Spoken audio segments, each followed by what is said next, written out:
Vice ganda, ayun na nga. Kinarma na. Naku, malamang stress ngayon yan. Pero paalala lang, kay Vice ganda, huwag mong masyadong kamutin yan. Diba? Pag stress yung tao, madalas kumakamot dyan, baka maubos yan. O, eto po yung mga nangyari sa kanya. Unang-una, kakaselebrate lang niya ng 20 million followers. Pero, anyari, bumaba. At patuloy na bumaba. At hindi lang yan ha. Yung mga taga Davao ay nanawagan ng ipersona non grata sa Davao City, si Vice ganda. At ito ang matindi ha. Dating AFP General, nagsalita na. Naku, ano bang pinagagawa mo, Vice ganda? Wala na bang maisip na punchline para mapatawa po yung mga nanonood sa'yo? Teka, nanonood sa kanya? Present doon si Bam Aquino ha. Pero para sa akin ha, ako po, nakilala ko lang po yan si Vice ganda talaga. Hindi dahil sa kasikatan niya, kung hindi dahil sa madalas na panlalait niya. Kung mahilig manlait yan, kung kani-kanino, ano kasi yung pinagagawa mo, hindi ka pa rin nagbago. May masama bang ginawa sa'yo si Tatay Digong? Wala naman, di ba? Katunayan nga, ang bait-bait sa'yo. Eto, Vice ganda. You are celebrating your birthday today. Ang Vice na walang kasing ganda, who has made so many millions of our Filipino brothers and sisters happy on a regular basis. But just watching your program, you gave a face of a Filipino. okay, Tam. Tapos yan yung ipapalit mo. Yung kumbaga itong si Vice ganda kasi madalas po ito na involved sa ganyan.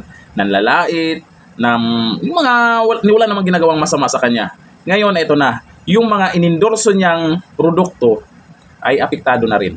Nabawasan yung yun lang, huwag mong kamutin kasi baka maubos na yan. Hanggang dito na yata yan, mahirap na. Ano kayang dahilan ni Vice ganda kaya ginawa niya yung pambabastos po kay Tatay Digong? Ano kaya sa tingin nyo? Para sa akin, baka gusto lang pag-usapan siya at kumita dyan sa pa-event nila. Pero para sa akin kasi, ganyan talaga yan si Vice ganda. Noon pa yan, mahilig manlait yan. Kasi nga, siguro, pakiramdam niya, maganda siya. Pangalan na ginagamit niya, di ba? Vice ganda. Kaya ang feel niya, maganda siya. Di ba? Tingin nyo kaya, maganda ba talaga siya?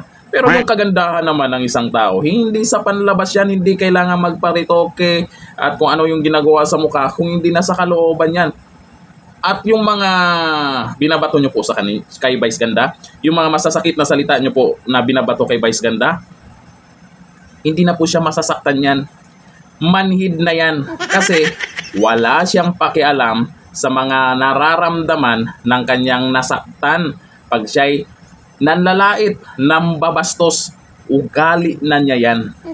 Kaya sa mga supporters ni Vice ganda, sa mga nag-idolize sa kanya, eto ba ang klaseng tao na susuportahan nyo na bigla-bigla na lang nangangaway, nang babastos at nanlalait at kung ano pang ginagawa? Yan ba ang gusto nyo? Baka pagdating ng araw, pag nakita kayo ni Vice ganda ng harapan, baka isa kayo sa bastusin yan. Baka isa kayo sa laitin yan.